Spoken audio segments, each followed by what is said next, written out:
Hello, YouTubers, dear brothers and sisters in the Lord, and to all my subscribers. I'd like to continue from my part 1 video with regards to the 4 facts that undergird the resurrection of Jesus. I'd done part 1, my first video, the first fact that Jesus' body was buried by Joseph of Arimathea. And in this video I'd like to talk about fact number 2, which is the empty tomb.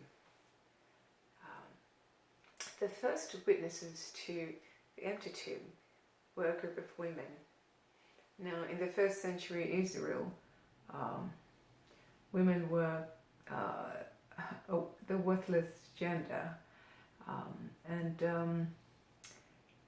the first century historian in Israel, Josephus, in fact commented that that the witnessing by these women with regards to the empty tomb should not even be admitted, but because it was a fact and historically it is accepted that they were the first group of people who had witnessed the empty tomb of the Lord there, Jesus Christ,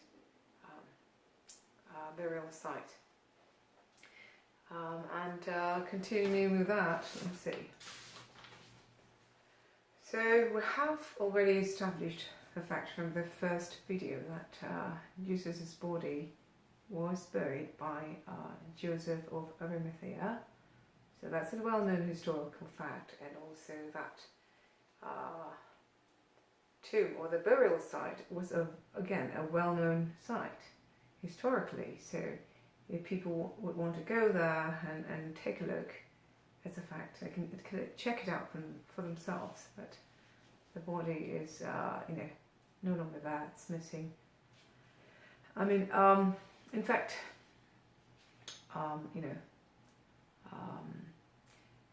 okay, Jesus' body is not like a normal human body whereby it will decay and it leaves all the forensic evidences to even help to find or trace or track down where the body might be or what had happened to the body.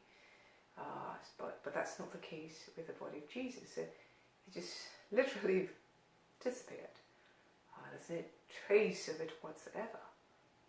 So the Jewish rulers who were the opponents of the followers of Jesus, they had to come up with something. They knew it is a well-known fact. His body was buried. Jesus' body had been buried by Joseph of Arimathea, and that's a well-known site, burial site. So what can they do now? What can they say about it? Well, the only way they could come up with the allegation that that the disciples had stolen the body by night or whatever, which is not possible because before Jesus' body was buried in the tomb, the Jewish rulers they also heard about the possibility of the resurrection of the body and Jesus being resurrected, or the possibility of being risen from the dead. And so to ensure that that's not going to take place, or that the disappearance act is not going to take place, they had soldiers guarding left and right side of this heavy tomb door, and so it's not quite possible. But like I said, it's not possible to just steal the body like that, and so they had to really come up with some kind of allegation that Jesus' body is stolen by the disciples, because they just have no way to explain. There's no way to explain how the body had disappeared, and they're witnessing the disciples going around preaching about the resurrection of Jesus, and people are, of course, upon hearing that, they'll check out the tomb, and it is indeed empty. There's no trace. People, everyone can go and check it out. There's no trace of smell, whatever, or whatever the decaying body might produce. But we know Jesus being those of you who believe in Jesus, he's a God. His body is not a normal mortal being's body that would leave traces of decay behind. And so then the Jewish rulers would make further allegations that, well, these people are filled with new wine, spewing out of their mouths a nonsensical gospel about the resurrection of Jesus and so forth. So, but there's one thing we can say, that whatever allegation they've made, the opponent's allegation, that they made that the body has been stolen, is indeed an absolute evident, the best and absolute evidence that the body is missing, is not in the tomb. Right? So that nothing can be better than your opponent acknowledging and admitting that it is just gone. The body is just missing and gone, without a trace. And also another fact is that the way the Gospel of Mark has write the account about the death and the burial and the resurrection especially, it is written in a very simple and matter-of-fact manner. As it's not like compared to a lot of legends or even the Book of the Apocrypha. It's really widely, very embellished with, who knows, full of exaggeration or whatever. I mean, there are books written, legendary books written whereby you have all the writings coloured with, theological and apologetic motives. So over here, it's just very matter-of-factly. I mean, Mark could easily dramatize things or sensationalize things like many other books, legendary books, that the stone rolled away, and then a huge colossal figure of Jesus, reaching up to heaven and all that.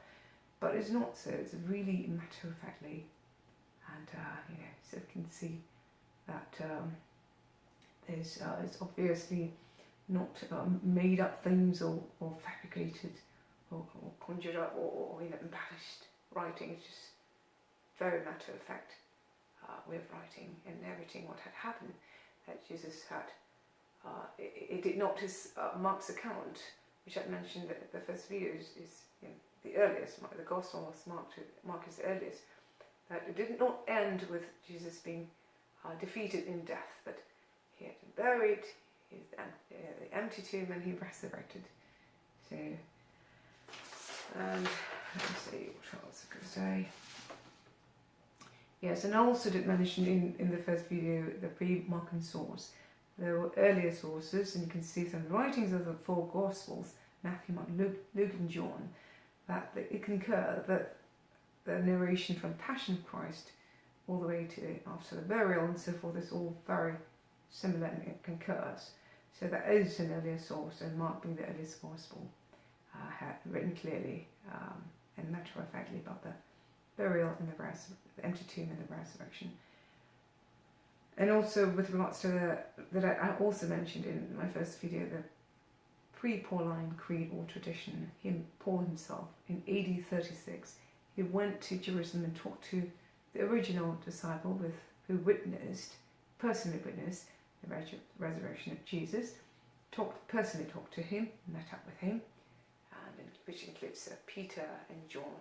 And, in 1 Corinthians chapter 15, Paul talks about the mentioning of the creed that he received. This is the teaching, the tradition that Jesus did die, was buried, and he was raised again at 30. He rose the 30.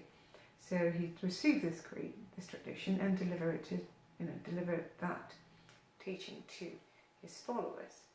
So, and then you can see the references of himself had witnessed it and so forth. But the emphasis here is it's there beforehand, that what he had personally talked to the witness just a few years after Jesus was crucified and died, and it's not like the Apocrypha. I think it's a forgery. It's written centuries after Jesus' Jesus' death and the death of the apostles. And and also if the Bible is going to be the account of the Jesus' burial and the death and the resurrection, if they were to be fabricated, the writer, whoever, it's very naturally they would not write any embarrassing fact or any weak areas. For example, the women being less credible witnesses, but they're still faithfully writing it. Of course, later on, Peter and John did, witness the empty tomb, but it's faithfully written that the first witnesses were the women, a group of women. So that's not a make-up thing. You don't want to have a writing where you want to appear to be powerful and authoritative and write weak things and embarrassing things, embarrassing fact. Last and not least, in the words of an Austrian resurrection specialist, Jacob Krimmer, but he said, by far most scholars hold firmly to the reliability of the biblical statements concerning the empty tomb.